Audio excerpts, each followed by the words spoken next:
Namaku Rumayah. Kalau orang melihat hidupku sekarang, mungkin mereka akan bilang aku perempuan yang cukup beruntung. Menikah hampir 6 tahun, suami punya pekerjaan tetap, tidak mabuk, tidak main perempuan, setidaknya sejauh yang aku tahu. Aku sendiri membantu usaha kecil dari rumah, jualan kue basah dan kadang menerima pesanan catering kecil-kecilan. Hidup kami berjalan datar, seperti air sungai yang tenang di musim kemarau. Tidak deras, tidak pula benar-benar kering. Ada, tapi nyaris tidak terasa. Rumah kami tidak besar, tapi cukup. Ada ruang tamu, 2 kamar tidur, dapur di belakang. Setiap pagi rutinitasku sama. Bangun sebelum subuh, menyiapkan sarapan, membangunkan suami, lalu sholat. Setelah itu kami duduk berhadapan di meja makan, mengunyah makanan sambil sesekali bertukar kalimat pendek. Lebih sering tentang hal-hal praktis. Gas habis, motor perlu diservis, ada pesanan kue masuk. Jarang sekali ada obrolan yang menyentuh perasaan. Kalau aku sedang lelah, aku diam. Kalau dia capek kerja, dia juga diam. Kami sama-sama mengerti satu sama lain, tapi mungkin juga sama-sama tidak berusaha lebih jauh. Aku tidak pernah merasa rumah tanggaku buruk, tidak juga merasa bahagia. Rasanya seperti memakai sepatu yang ukurannya pas, tapi sudah lama aus. Masih bisa dipakai, hanya saja tidak lagi nyaman. Aku tidak tahu sejak kapan perasaan itu muncul. Mungkin pelan-pelan, seiring waktu yang berjalan terlalu cepat. Malam itu sebenarnya tidak istimewa.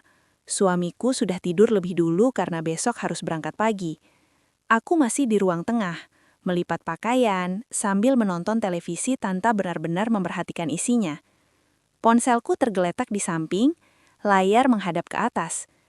Aku hampir selesai ketika layar itu menyala sendiri, disertai getaran pendek yang memecah keheningan. Notifikasi pesan masuk. Awalnya aku tidak langsung meraihnya. Kupikir hanya pesan grup atau promosi belanja daring. Tapi entah kenapa mataku langsung menangkap satu nama yang membuat tanganku berhenti bergerak. Rama. Aku menatap layar itu cukup lama, seperti sedang membaca tulisan asing. Nama itu tidak pernah muncul di hidupku selama bertahun-tahun. Aku bahkan jarang mengingatnya secara sadar. Tapi begitu melihatnya, dadaku terasa sesak. Lalu jantungku berdetak lebih cepat, seperti baru saja berlari. Assalamualaikum, Rum. Masih ingat aku? Pesan itu singkat, sopan, tidak berlebihan, tapi efeknya ke diriku tidak sesederhana itu. Tanganku sedikit gemetar saat akhirnya aku mengambil ponsel. Aku membaca ulang pesan itu beberapa kali, memastikan aku tidak salah lihat. Nomornya tidak kusimpan, tapi foto profilnya jelas. Wajah Rama, lebih dewasa, sedikit lebih tirus, tapi sorot matanya masih sama seperti dulu. Kenangan yang selama ini terkubur rapi tiba-tiba muncul ke permukaan, seperti debu yang tersapu angin. Aku ingat Rama sebagai laki-laki pendiam di masa SMA. Dia bukan yang paling tampan, bukan juga yang paling populer, tapi dia sopan, rajin, dan selalu bicara seperlunya.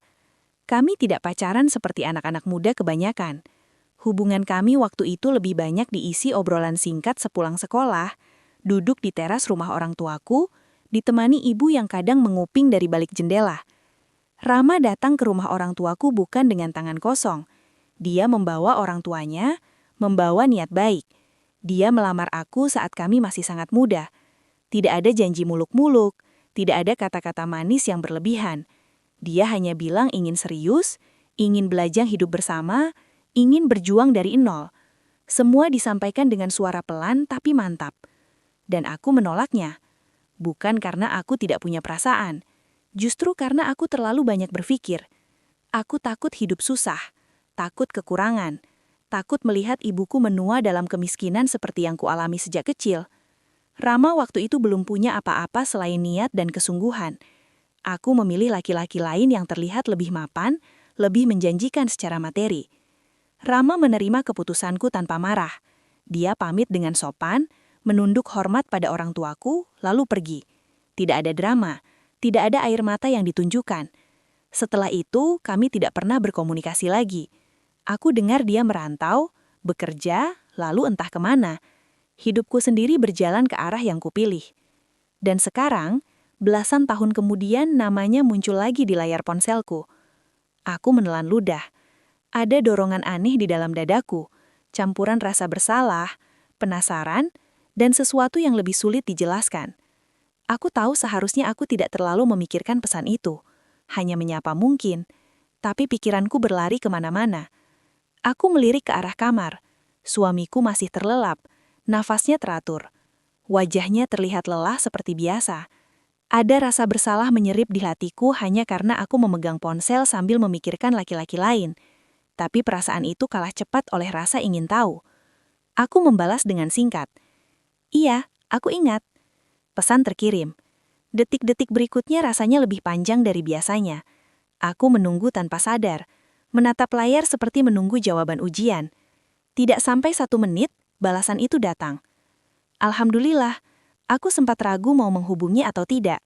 Nomormu aku dapat dari teman lama. Aku menarik nafas panjang. Tidak ada kata-kata yang berlebihan. Tetap ramai yang sama, pikirku. Sederhana, hati-hati, tidak menerobos data secara kasar. Gimana kabarmu, Rum? Lanjutnya. Pertanyaan itu terdengar biasa, tapi bagiku rasanya seperti pintu kecil yang terbuka ke masa lalu. Aku mengetik jawaban lalu menghapusnya. Mengetik lagi, menghapus lagi. Akhirnya aku kirim yang paling aman. Alhamdulillah, baik. Kamu sendiri, gimana? Aku mencoba bersikap netral, mengingatkan diriku sendiri bahwa aku sudah menikah. Bahwa ini hanya obrolan singkat antara 2 orang lama yang kebetulan saling mengenal. Rama membalas agak lama kali ini. Mungkin dia juga berpikir, atau mungkin sedang sibuk. Ketika balasannya muncul, aku merasa sedikit lega sekaligus tegang.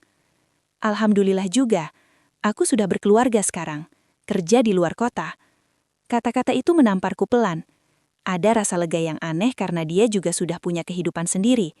Tapi ada juga rasa kecil yang tidak bisa kusebutkan, seperti kehilangan sesuatu yang seharusnya tidak pernah kumiliki lagi. Aku membalas dengan ucapan selamat. Kami bertukar kabar singkat, tentang pekerjaan, tentang kota tempat dia tinggal, tentang hal-hal umum yang aman. Tapi di sela-sela itu aku merasa ada benang tipis yang kembali terhubung, benang lama yang dulu pernah ada lalu putus tanpa benar-benar diikat. Percakapan kami berhenti ketika aku sadar waktu sudah larut. Aku pamit dengan alasan harus tidur. Rama membalas dengan singkat, mendoakan, tidak memaksa. Aku meletakkan ponsel dan mematikan televisi. Di kamar, aku berbaring di samping suamiku yang masih terlelap.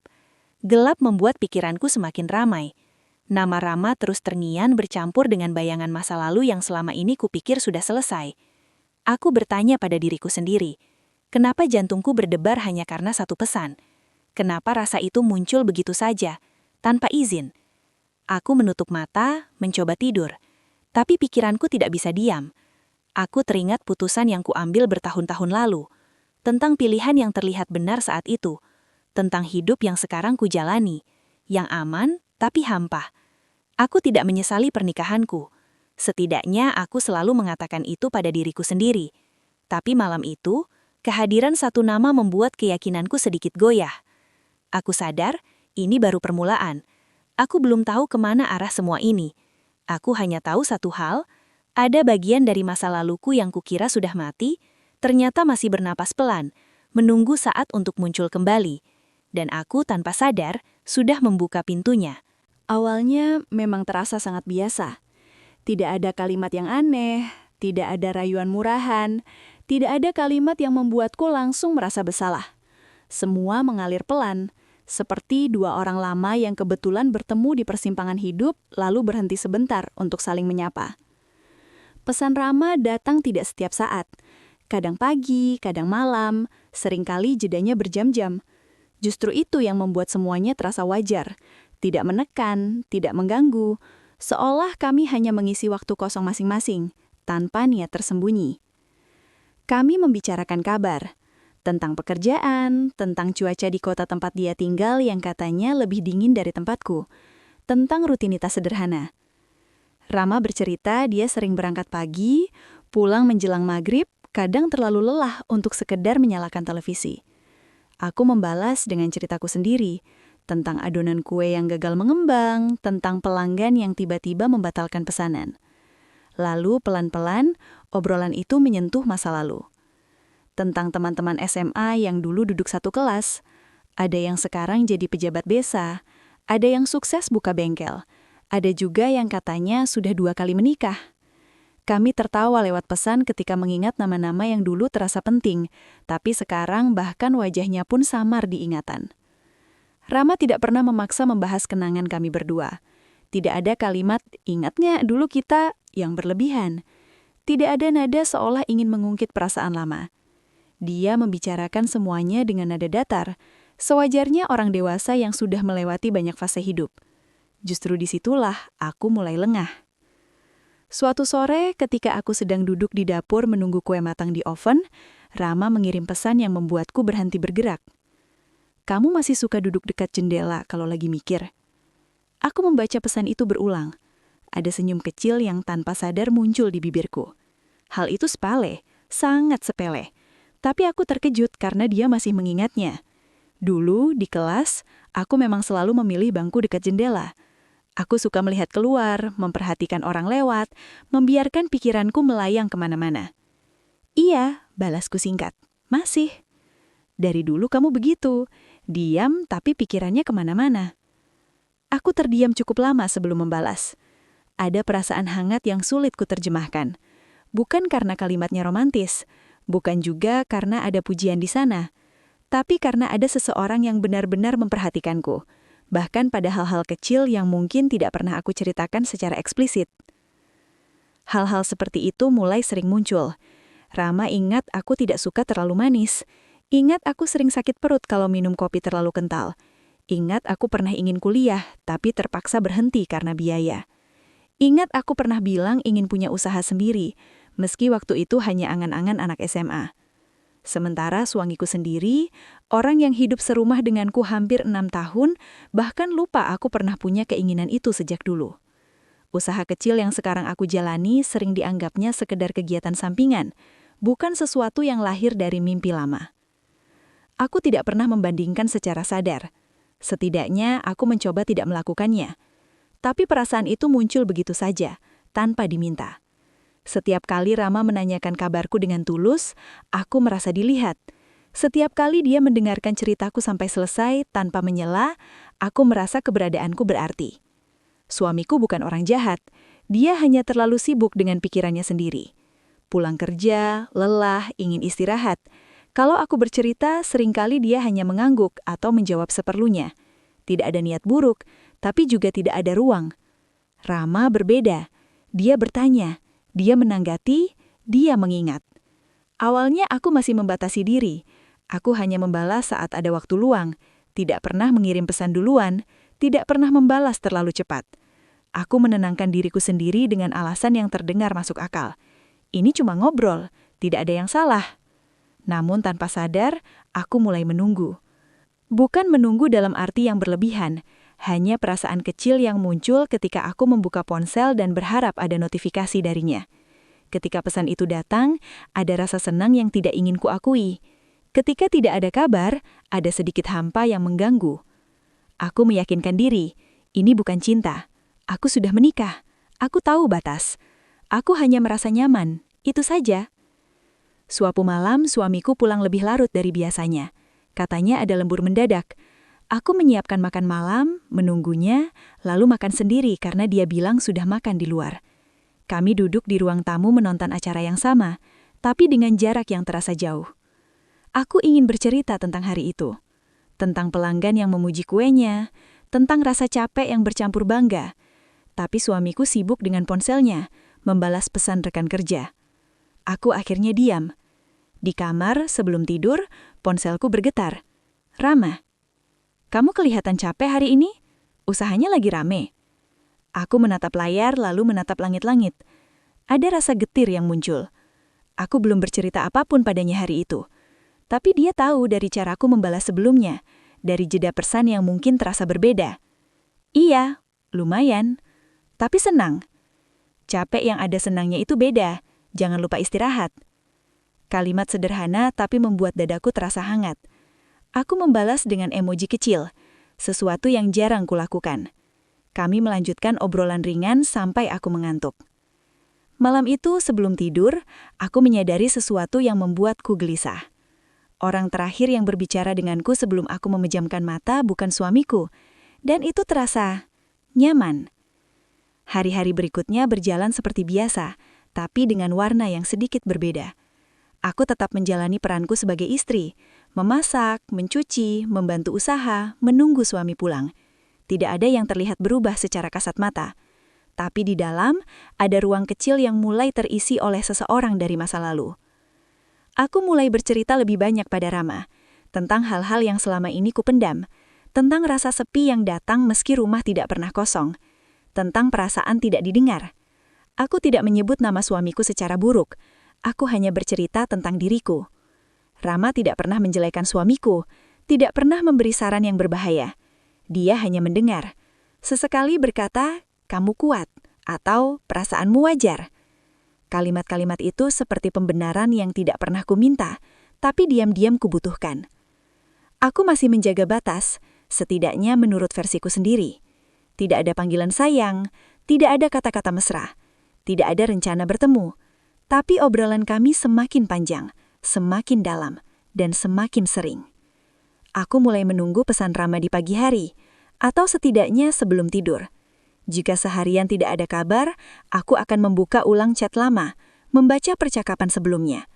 Bukan untuk mencari rayuan, tapi untuk mengulang rasa nyaman itu. Aku sadar ini tidak benar, tapi aku juga merasa tidak sepenuhnya salah. Aku tidak melakukan apa-apa, aku hanya berbicara. Namun kenyataannya, perasaanku mulai terbagi. Suatu sore, suamiku bertanya kenapa aku sering terlihat melamun. Aku menjawab capek. Itu tidak sepenuhnya bohong. Aku memang lelah, bukan hanya fisik, tapi juga batin. Lelah menahan perasaan yang tidak punya tempat. Rama menjadi tempat itu. Dia tahu caraku berpikir. Dia tahu ketakutanku. Dia tahu bagian diriku yang bahkan suamiku tidak pernah benar-benar kenal. Dan aku membiarkan itu terjadi, sedikit demi sedikit, tanpa sadar kapan batas itu mulai bergeser. Aku sering berkata pada diriku sendiri, ini fase, ini hanya nostalgia, ini akan berlalu. Tapi setiap kali Rama mengirim pesan, setiap kali dia mengingat hal kecil tentangku, keyakinan itu melemah. Aku tidak jatuh cinta, setidaknya aku terus mengatakan itu. Aku hanya merasa ditemani, aku hanya merasa ada yang peduli, aku hanya merasa utuh untuk sesaat. Dan justru karena aku tidak menyebutnya cinta, aku merasa aman untuk terus melangkah. Dan tidak sadar bahwa langkah-langkah kecil itu sedang membawaku ke arah yang seharusnya tidak kutuju. Kesalahan itu tidak datang dengan suara keras, tidak datang dengan peringatan. Dia tumbuh pelan, di sela-sela obrolan ringan, di antara kalimat sopan, di dalam rasa nyaman yang terasa terlalu wajar untuk dicurigai. Kami sepakat bertemu setelah percakapan panjang yang diawali dengan kalimat yang tampak sederhana. Rama menulis bahwa dia akan pulang ke kota asal karena ada urusan keluarga. Tidak lama, hanya 2 hari. Awalnya, aku hanya membalas dengan ucapan hati-hati, sekadar berkata semoga urusannya lancar. Tapi entah bagaimana, dari kalimat-kalimat yang saling dilempar perlahan itu, muncul satu pertanyaan yang menggantung di antara kami. Kamu masih di kota yang sama, kan? Aku membaca pesan itu lama. Jantungku berdetak lebih cepat. Tapi kepalaku justru terasa dingin. Aku tahu kemana arah pertanyaan itu. Aku tahu apa kemungkinan lanjutan dari obrolan ini. Dan anehnya, aku tidak langsung menutup pintu. Iya, balasku. Singkat, aman, tapi cukup untuk membuka celah. Rama tidak langsung membalas. Hampir 1 jam berlalu. Aku sempat berharap dia mengurungkan niatnya atau setidaknya mengalihkan topik. Tapi ketika pesan itu akhirnya muncul, aku sudah tidak bisa berpura-pura tidak tahu. Kalau kamu gak keberatan, aku pengen ketemu. Sekadar ngobrol, lama gak lihat kamu secara langsung. Aku meletakkan ponsel, menatap kosong ke depan. Di kepalaku, suara peringatan muncul bersamaan dengan suara lain yang lebih halus, lebih licik. Yang satu bilang, ini salah. Yang lain bilang, ini cuma ketemu, tidak lebih, tidak akan terjadi apa-apa. Aku mencoba menunda jawaban. Seharian aku sibuk dengan urusan rumah, dengan pesanan kue, dengan hal-hal kecil yang biasanya cukup untuk mengalihkan pikiranku. Tapi hari itu, semuanya terasa seperti latar belakang yang kabur. Fokusku hanya satu. Malamnya, saat suami sudah tidur, aku duduk di tepi ranjang, ponsel di tangan. Aku menulis jawaban panjang, lalu menghapusnya. Menulis lagi, lalu menghapus lagi. Sampai akhirnya aku mengetik satu kalimat pendek yang mengubah segalanya. Boleh, tapi cuma sebentar. Pesan terkirim. Tidak ada jalan kembali setelah itu. Kami menyepakati waktu dan tempat yang terdengar netral. Sebuah kedai kopi kecil di pinggir kota, tidak terlalu ramai, tidak terlalu sepi. Aku memilih tempat itu karena sering dilewati orang, sehingga terasa aman. Aku meyakinkan diriku bahwa aku masih memegang kendali. Masalahnya tinggal satu, bagaimana aku keluar rumah. Pagi itu aku bangun dengan perasaan campur aduk. Suamiku bersiap berangkat kerja seperti biasa.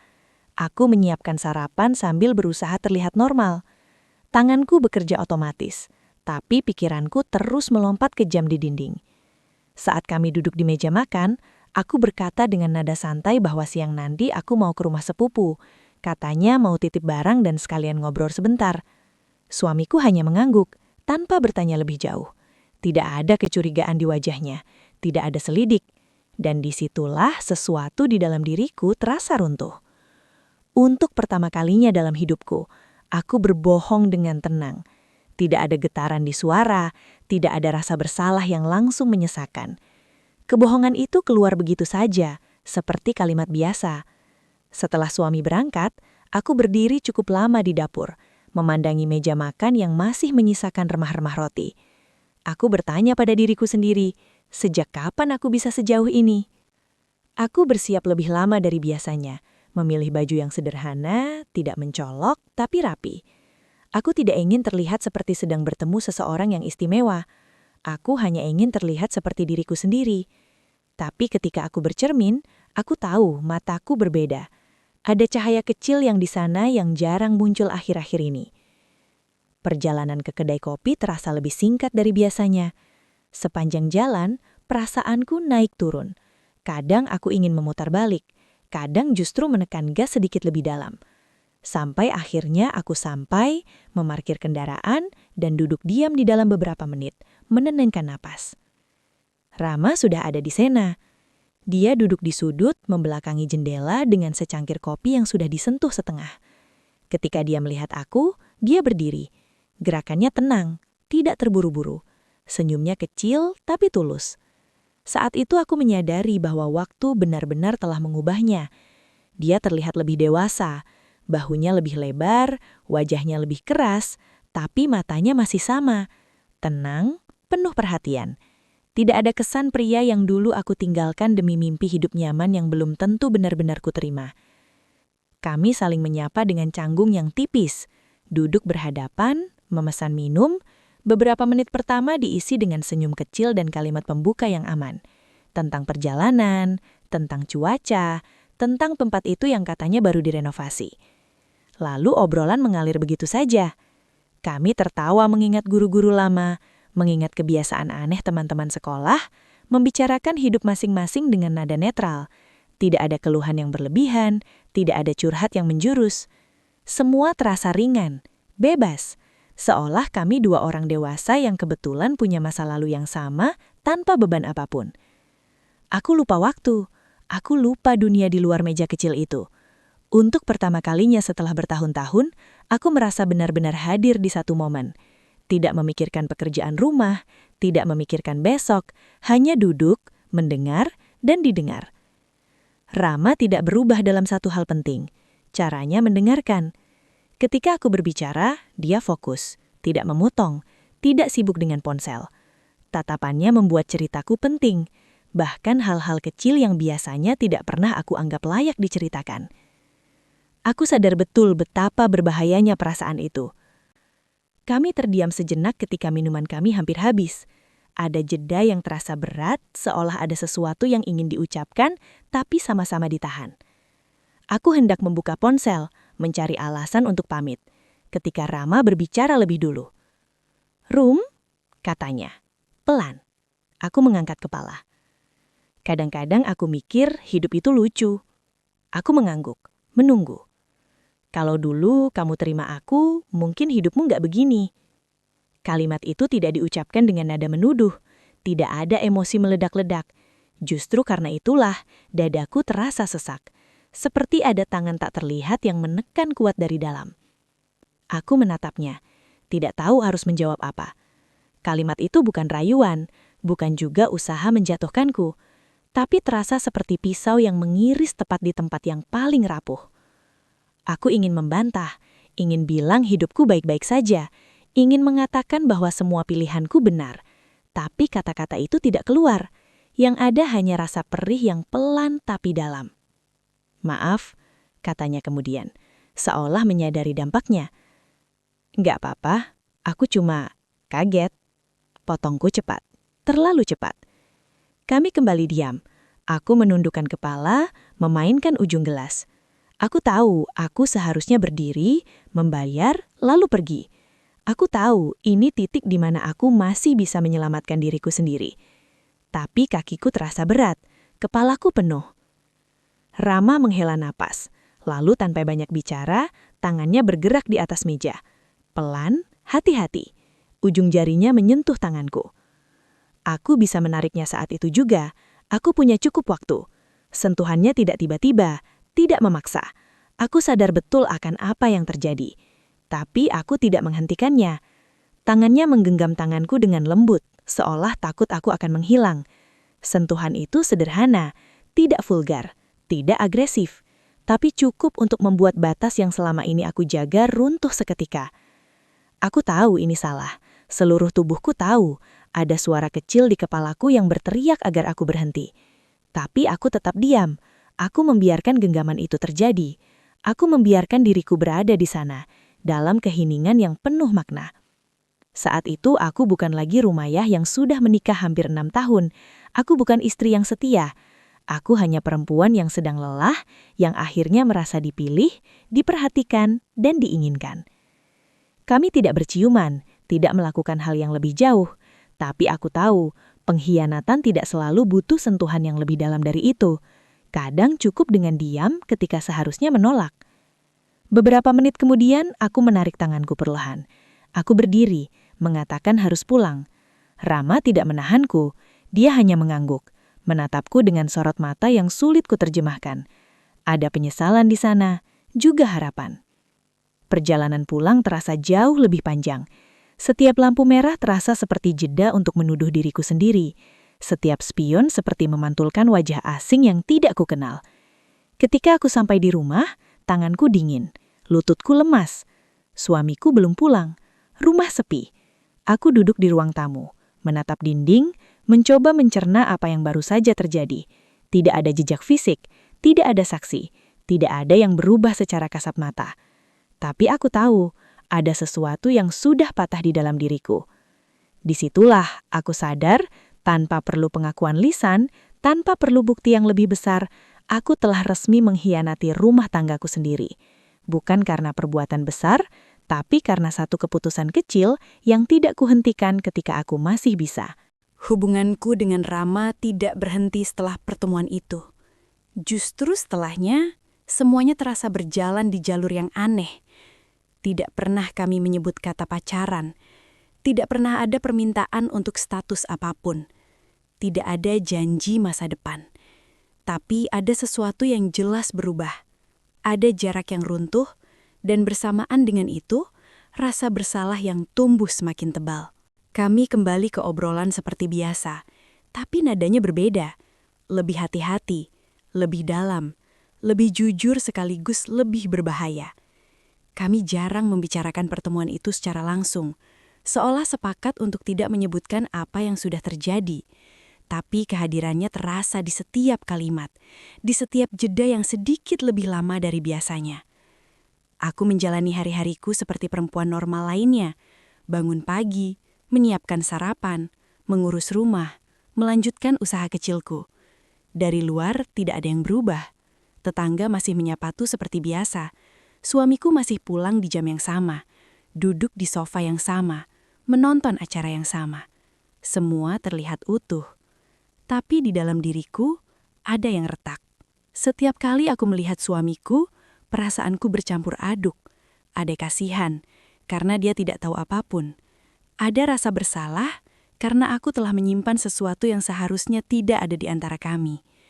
Dan ada kehampaan yang sulit kujelaskan. Kehampaan yang justru semakin terasa, karena aku tahu aku sedang tidak jujur. Aku jadi lebih sering terdiam, lebih sering melamun. Suamiku sempat bertanya apakah aku sakit atau terlalu capek. Aku hanya menggeleng. Aku tidak tahu harus menjelaskan apa. Bagaimana mungkin aku mengaku bahwa sebagian pikiranku kini tertampat pada pria lain, bukan karena nafsu semata, tapi karena perasaan yang lebih rumit dan lebih menyakitkan. Dengan Rama, aku merasa dimengerti. Tapi setiap kali obrolan kami berakhir, aku selalu dihadapkan pada kenyataan yang tidak bisa kuhindari. Aku istri orang. Aku punya tanggung jawab. Dan apapun yang sedang kulakukan ini tidak bisa dibenarkan dengan alasan apapun. Kami sempat bertemu lagi, tidak sering, selalu dengan alasan yang terlihat wajar, selalu di tempat yang tidak mencolok, tidak pernah terlalu lama. Tapi setiap pertemuan meninggalkan bekas yang semakin sulit kuhapus. Tidak selalu ada sentuhan, kadang hanya duduk dan berbicara, tapi justru itu yang membuat semuanya semakin dalam. Aku sering pulang dengan mata yang terasa panas, bukan karena menangis, tapi karena menahan terlalu banyak hal di kepala. Aku merasa seperti menjalani dua kehidupan sekaligus. Yang satu nyata, terlihat, penuh kewajiban. Yang satu lagi tersembunyi, penuh perasaan yang tidak punya tempat. Rama tidak pernah memintaku memilih, tidak pernah berkata ingin merebutku. Justru sikap itulah yang membuatku semakin terikat. Dia tahu posisinya. Dia tahu batas yang seharusnya tidak dilewati, meski kami sudah berdiri terlalu dekat dengan garis itu.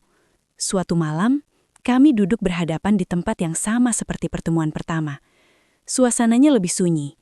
Mungkin karena masing-masing dari kami sudah terlalu lelah berpura-pura baik-baik saja. Rama terlihat lebih pendiam dari biasanya. Tatapannya kosong, seolah sedang memikirkan sesuatu yang berat. "Aku mau jujur," katanya akhirnya. Aku menegakkan punggung. Jantungku berdetak lebih cepat. Ada bagian dari diriku yang sudah menebak arah pembicaraan ini, tapi tetap saja aku takut mendengarnya. "Aku nggak mau jadi orang yang menghancurkan hidupmu," lanjutnya. Suaranya rendah, tapi jelas. Aku sadar, apapun yang kita lakukan sekarang, ujungnya nggak akan pernah benar. Kamu punya rumah tangga, aku juga punya kehidupan sendiri. Kita cuma mengulang luka lama dengan cara yang lebih menyakitkan. Aku mengangkat kepala, menatapnya. Matanya tidak lagi menyimpan harapan. Yang ada justru kelelahan, penyesalan, dan mungkin juga rasa kehilangan yang datang terlalu terlambat. Aku ingin mengatakan sesuatu, ingin membela diri, ingin berkata bahwa aku juga tidak berniat seperti ini. Tapi semua alasan itu terdengar kosong bahkan di kepalaku sendiri. "Aku nggak nyalahin kamu," lanjut Rama, seolah membaca pikiranku. "Aku juga salah. Aku yang datang lagi. Aku yang buka pintu ini." Kata-katanya membuat dadaku semakin sesak. Bukan karena dia menyalahkanku, tapi karena dia mengambil seluruh beban itu sendirian. Dan aku tahu, aku tidak sepenuhnya pantas menerima sikap sebaik itu dari seseorang yang sudah aku sakiti 2 kali dalam hidupku. Malam itu, kami tidak lama berbincang. Tidak ada perpisahan dramatis, tidak ada tangisan yang meledak-ledak. Kami hanya duduk, menghabiskan sisa minuman, lalu berdiri dan berjalan ke arah masing-masing. Tapi aku tahu, ada sesuatu yang benar-benar berakhir di sana. Di perjalanan pulang, aku menyadari satu hal yang membuatku nyaris menangis. Aku kehilangan 2 hal sekaligus. Kesempatan di masa lalu, ketika aku memilih rasa aman dibanding keberanian. Dan kejujuran di masa sekarang, ketika aku memilih kenyamanan sesaat dibanding kebenaran. Aku pulang ke rumah dengan langkah berat. Suamiku sudah ada di sana, duduk di ruang tamu, menungguku. Dia bertanya kemana aku pergi. Aku kembali berbohong, dan kebohongan itu terasa lebih pahit dari sebelumnya. Malam itu, saat kami tidur di ranjang yang sama, aku menatap langit-langit dengan mata terbuka. Nafas suamiku terdengar teratur di sampingku. Aku merasa begitu dekat secara fisik, tapi begitu jauh secara batin. Aku bertanya pada diriku sendiri, bagaimana aku bisa sampai di titik ini? Kapan tepatnya aku melangkah terlalu jauh? Aku tidak berniat menyelingkuhi, itu selalu pembelaanku. Tapi kenyataannya, niat tidak selalu menentukan hasil. Kadang yang paling berbahaya justru keputusan-keputusan kecil yang kita anggap sepele. Membalas pesan, membuka obrolan, datang ke satu pertemuan, diam ketika seharusnya menolak. Hari-hari setelah pengakuan Rama terasa lebih berat. Kami masih sesekali berkabar, tapi jaraknya jelas terasa. Tidak ada lagi obrolan panjang sampai larut malam. Tidak ada lagi kalimat-kalimat yang membuatku merasa dipahami. Ada ruang kosong yang ditinggalkan, dan aku harus menghadapinya sendirian. Di rumah, aku mencoba menjadi istri yang lebih hadir. Aku lebih sering mengajak suami bicara, meski obrolannya tetap kaku. Aku mencoba mendengarkan ceritanya, meski hatiku masih penuh. Aku mencoba menebus sesuatu yang bahkan tidak pernah dia ketahui. Tapi penyesalan tidak bisa dibungkus rapi lalu disimpan. Ia selalu bocor, menyelinap di sela-sela aktivitas sehari-hari. Setiap kali ponselku bergetar, aku refleks berharap sekaligus takut. Setiap kali aku sendirian, pikiranku kembali ke pertanyaan yang tidak punya jawaban. Bagaimana jika dulu aku memilih berbeda? Aku sadar, pertanyaan itu tidak berguna. Masa lalu tidak bisa diulang. Masa sekarang pun tidak bisa dibenarkan dengan nostalgia. Yang tersisa hanya tanggung jawab untuk menghadapi akibat dari pilihanku sendiri. Hubunganku dengan Rama tidak pernah menjadi kisah cinta. Ia lebih mirip luka lama yang terbuka kembali, hanya untuk menunjukkan bahwa ia memang belum sembuh. Dan aku, alih-alih menutupnya, justru menyentuhnya dengan tangan kotor.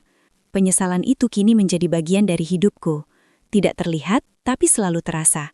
Membuatku lebih diam, lebih hati-hati, dan lebih sadar bahwa tidak semua hal yang terasa nyaman itu benar. Aku tidak tahu bagaimana akhir dari semua ini. Yang aku tahu, aku telah belajar dengan cara yang paling menyakitkan, bahwa kehilangan tidak selalu terjadi karena perpisahan. Kadang kehilangan justru datang ketika kita sadar bahwa kita telah mengkhianati nilai yang seharusnya kita pegang, dan tidak ada cara untuk mengembalikannya seperti semula.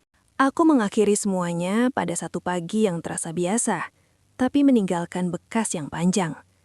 Tidak ada pertengkaran, tidak ada kalimat perpisahan yang dramatis, tidak ada air mata yang tumpah di depan siapapun. Aku hanya duduk sendiri di dapur, ponsel di tangan, menatap layar yang menampilkan nama Rama untuk terakhir kalinya. Aku menunggu perasaan ragu datang, menunggu tanganku gemetar, menunggu ada bagian dari diriku yang ingin menunda keputusan itu. Tapi yang kurasakan justru kelelahan. Lelah menyimpan rahasia, lelah berpura-pura baik-baik saja, lelah menjalani hari dengan dua wajah yang berbeda. Aku membuka percakapan kami, membaca sekilas barisan pesan yang dulu terasa hangat, sekarang terasa asing. Tidak ada satupun kalimat yang terlihat jahat. Tidak ada bukti kasar bahwa aku telah melakukan kesalahan besar. Justru itulah yang membuat semuanya terasa lebih menyakitkan. Karena kebanyakan kesalahan tidak datang dengan wajah buruk. Mereka datang dengan wajah yang terasa aman. Aku tidak menulis apapun, tidak menjelaskan, tidak meminta maaf. Bukan karena aku tidak peduli, tapi karena aku tahu apapun yang kukatakan hanya akan memperpanjang sesuatu yang seharusnya sudah berhenti. Aku memblok nomornya. Lalu aku menghapus chat satu persatu. Bukan dengan perasaan lega, tapi dengan kesadaran penuh bahwa aku sedang menutup satu bab hidup yang seharusnya tidak pernah kubuka kembali. Setelah itu, aku menghapus jejak-jejak lain, foto profil yang sempat tersimpan di kepalaku, nada notifikasi yang pernah membuatku menunggu. Semua selesai. Tidak ada rasa kemenangan, tidak ada kebanggaan karena akhirnya berbuat benar. Yang ada hanya keheningan yang berat, seperti rumah setelah tamu terakhir pulang dan meninggalkan bekas langkah di lantai.